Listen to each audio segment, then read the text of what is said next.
Assalamualaikum warahmatullahi wabarakatuh. Bagaimana kabar kalian semua? Semoga semuanya dalam keadaan sehat walafiat.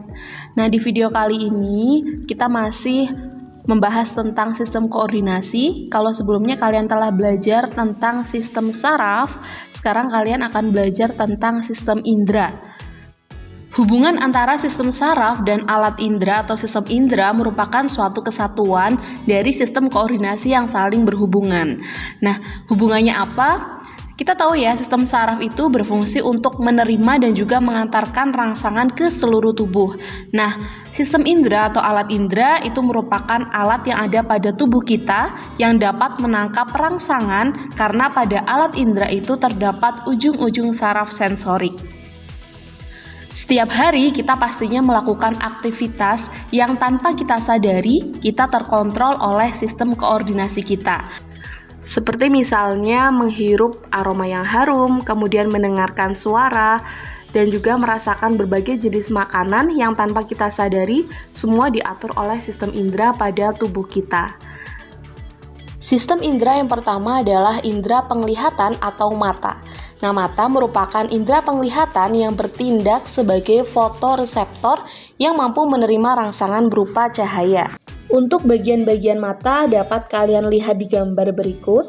Yang pertama ada aksesoris mata, yaitu ada alis, kemudian ada orbita atau lekukan tulang yang berisi bola mata, kemudian ada kelopak mata, ada otot mata, dan juga ada air mata yang mengandung garam, mukosa, dan juga lisosim untuk membasahi permukaan mata dan mempertahankan kelembaban mata.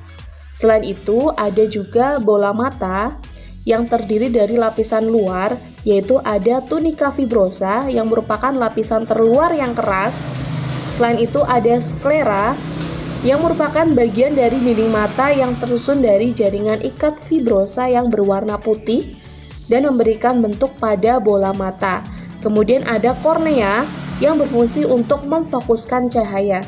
Selanjutnya, untuk lapisan tengah bola mata itu ada koroid yang mengandung banyak pembuluh darah dan berfungsi memberikan nutrisi pada retina. Kemudian ada badan siliaris yang mengandung pembuluh darah dan juga berfungsi dalam akomodasi penglihatan atau mengubah fokus objek. Kemudian ada iris, yaitu bagian yang berwarna pada mata yang terdiri atas jaringan ikat dan juga otot untuk mengendalikan diameter pupil. Nah, di tengah iris itu ada lubang yang disebut dengan pupil yang berfungsi mengatur intensitas cahaya yang masuk ke dalam mata. Selanjutnya ada lensa yang merupakan struktur bikonveks atau cembung pada kedua sisi yang terletak di belakang pupil dan bersifat elastis. Nah, lensa ini berfungsi untuk mengumpulkan cahaya dan memfokuskan cahaya agar bayangan suatu benda itu dapat jatuh di tempat yang tepat. Kemudian ada rongga mata. Untuk bagian anterior itu berisi aqueous humor atau cairan bening yang mengandung nutrisi untuk lensa dan kornea, sedangkan bagian posterior itu berisi vitreous humor atau gel transparan untuk mempertahankan bentuk bola mata dan posisi retina terhadap kornea. Kemudian ada retina atau selaput jala yang merupakan lapisan terdalam mata, tipis dan juga transparan. Adapun bagian-bagian dari retina yaitu ada bagian luar yang terpigmentasi dan menyimpan vitamin A. Kemudian bagian dalam itu tersusun dari sel-sel batang dan juga sel-sel kerucut. Nah, sel batang itu mengandung pigmen rhodopsin yang tidak sensitif terhadap warna dan juga bekerja pada intensitas cahaya yang rendah atau malam hari. Nah, kemudian ada sel kerucut yang mengandung iodopsin yang sensitif terhadap warna dan bekerja saat intensitas cahaya tinggi atau siang hari. Kemudian ada fovea centralis atau bintik kuning yang mengandung sel kerucut dan tidak memiliki sel batang dan bertindak sebagai pusat visual mata. Jika bayangan benda jatuh tepat di bintik kuning, maka akan diinterpretasikan oleh otak sehingga bayangan akan terlihat dengan jelas. Selanjutnya ada saraf mata atau saraf optik. Kemudian juga ada bintik buta atau diskus optik. Nah, bagian bintik buta ini tidak mengandung fotoreseptor. Nah, kemudian bagaimana proses kita bisa melihat suatu benda Mekanismenya yang pertama adalah cahaya dipantulkan oleh benda, kemudian ditangkap oleh mata, dan juga menembus kornea dan diteruskan melalui pupil. Nah, pupil ini nantinya akan mengatur intensitas cahaya yang kemudian diteruskan menembus lensa mata menuju ke retina. Nah, daya akomodasi dari lensa mata akan mengatur cahaya agar jatuh tepat di bintik kuning retina. Kemudian pada bintik kuning, impuls cahaya disampaikan oleh saraf optik menuju ke otak. Nah, cahaya yang disampaikan ke otak akan diinterpretasikan sehingga kita bisa melihat apa yang kita lihat. Mengapa pada saat kita berada di ruangan yang terang dalam waktu yang lama, kemudian berpindah ke ruangan yang gelap, mata kita akan melakukan penyesuaian dan kurang maksimal dalam penglihatannya? Hal ini dikarenakan adanya proses adaptasi gelap dan terang. Nah, dalam cahaya yang terang, semua pigmen rhodopsin yang ada itu akan terurai dengan cepat dan hanya tersisa sedikit. Oleh karena itu, jika berpindah dari tempat yang intensitas cahayanya tinggi ke tempat yang intensitas cahayanya rendah, diperlukan waktu adaptasi beberapa saat untuk menyintesis dan mengumpulkan cadangan rhodopsin agar mata kita dapat melihat kembali dengan jelas pada intensitas cahaya yang rendah. Nah, sintesis rhodopsin dan iodopsin itu juga memerlukan vitamin A. Adapun adaptasi gelap dan terang itu juga melibatkan refleks pupil. Pupil akan menyempit jika kondisi ruangannya terang dan juga akan melebar jika kondisi ruangannya gelap. Sistem indera yang kedua adalah indera pembau atau hidung. Nah, hidung atau nasal ini memiliki kemoreseptor yang berfungsi menerima rangsangan berupa bau atau zat kimia yang berbentuk gas. Adapun struktur dari indera pembau itu adalah terdiri dari sel-sel penyokong yang berupa sel-sel epitel dan juga ada sel-sel pembau atau sel olfaktori yang berupa sel saraf sebagai reseptor. Nah, sel-sel olfaktori ini memiliki tonjolan ujung dendrit berupa rambut-rambut yang terletak pada selaput lendir hidung. Sedangkan ujung yang lainnya berupa tonjolan akson membentuk berkas yang disebut sebagai saraf olfaktori. Nah, saraf inilah yang akan menembus tulang tapis dan juga masuk ke dalam otak manusia. Nah, selanjutnya bagaimana mekanisme hidung sebagai indera pembau? Yang pertama, apabila ada gas masuk ke hidung, maka gas tersebut akan larut pada selaput mukosa dan kemudian merangsang silia pada sel-sel reseptor dan rangsangan akan diteruskan ke otak untuk diolah sehingga kita bisa mengetahui jenis bau yang kita hirup. Sistem indera yang ketiga yaitu indera pengecap atau lidah. Nah, indera pengecap ini memiliki kemoreseptor berupa kuncup pengecap yang terdapat pada papila lidah. Ada 4 macam jenis papila lidah. Yang pertama itu adalah papila filiformis yang berbentuk kerucut, kecil, dan menutupi bagian dorsum lidah atau permukaan atas dan tidak mengandung kuncup pengecap. Selanjutnya ada papila fungiformis yang berbentuk bulat dan banyak terdapat di dekat ujung lidah dan mengandung 5 kuncup pengecap pada setiap papila. Kemudian ada papila circumvallata yang berbentuk menonjol dan tersusun seperti huruf V dan banyak terdapat di bagian belakang lidah serta mengandung 100 kuncup pengecap.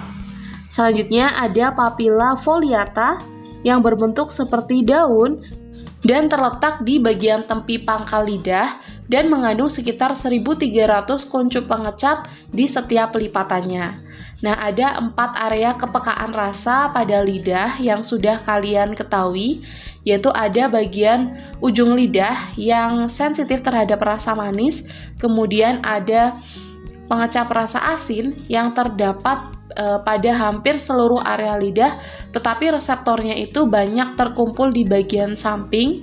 Kemudian ada pengecap rasa asam yang terdapat di bagian samping lidah agak ke belakang, dan juga ada pengecap pahit yang terdapat di bagian belakang pangkal lidah. Adapun mekanisme cara lidah bekerja, yang pertama apabila ada makanan atau minuman yang sudah berupa larutan akan menyentuh papila lidah dan kemudian akan merangsang ujung-ujung saraf pengecap atau saraf gustatori yang akan diteruskan rangsangannya itu menuju ke pusat saraf atau otak, dan otak akan menginterpretasikan rasa makanan atau minuman tersebut. Sistem indera yang keempat adalah indera pendengar atau telinga yang menerima rangsangan berupa getaran atau fonoreseptor dan berperan penting dalam keseimbangan dan menentukan posisi tubuh. Adapun bagian-bagian dari telinga yaitu ada telinga bagian luar, tengah, dan juga dalam.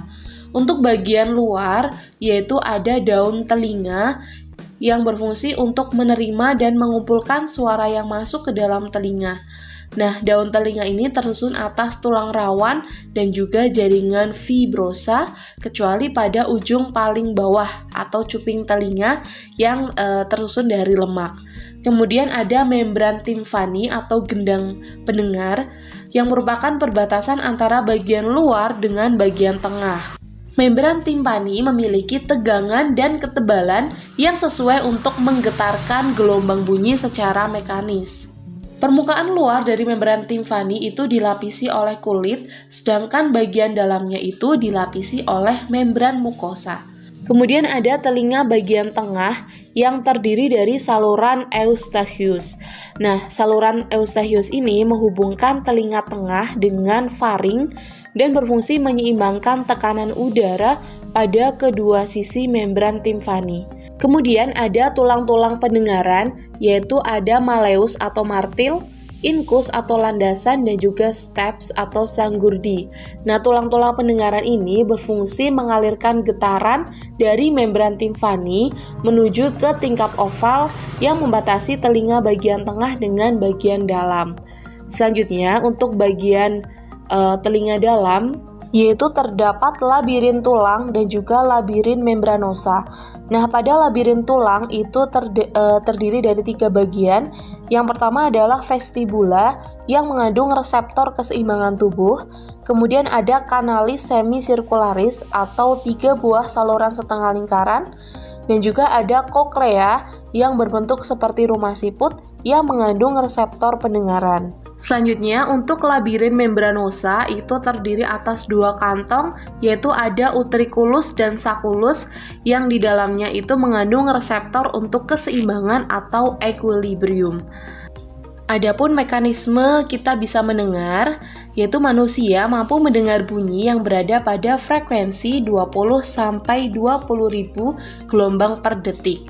Nah, untuk mekanismenya, yaitu apabila ada gelombang bunyi atau getaran yang kemudian masuk melalui udara menuju ke telinga dan ditangkap oleh daun telinga, kemudian diteruskan menuju gendang telinga sehingga gendang telinga bergetar dan diteruskan menuju tulang-tulang pendengaran yang kemudian diteruskan juga ke ujung syaraf. Nah, dari ujung syaraf ini nanti akan disampaikan ke otak agar diolah sehingga kita bisa mendengar. Sistem indera yang kelima adalah indera peraba atau kulit. Nah, kulit ini sebagai penerima rangsang sentuhan atau tengoreseptor. Kulit memiliki beberapa reseptor sensor untuk mengubah stimulus dari lingkungan menjadi impuls saraf. Adapun reseptor sensor pada kulit, yaitu yang pertama ada corpuscula Pacini yang merupakan reseptor dari tekanan yang kuat. Kemudian ada corpuscula Meissner yang mendeteksi rangsangan berupa sentuhan. Kemudian ada corpuscula Ruffini yang berfungsi menerima rangsangan panas. Ada corpuscula Krause yang berfungsi untuk menerima rangsangan dingin. Kemudian ada cakram Merkel atau lempeng Merkel yang mendeteksi sentuhan ataupun tekanan yang ringan. Kemudian ada ujung saraf bebas atau tanpa selaput yang mendeteksi rasa nyeri, sentuhan ringan, dan juga suhu panas ataupun dingin. Sekian video sistem indera kali ini, semoga bisa bermanfaat untuk kalian semuanya. Dan untuk pertemuan selanjutnya kita akan belajar tentang gangguan apa saja yang dapat terjadi pada sistem koordinasi manusia. Terima kasih. Wassalamualaikum warahmatullahi wabarakatuh.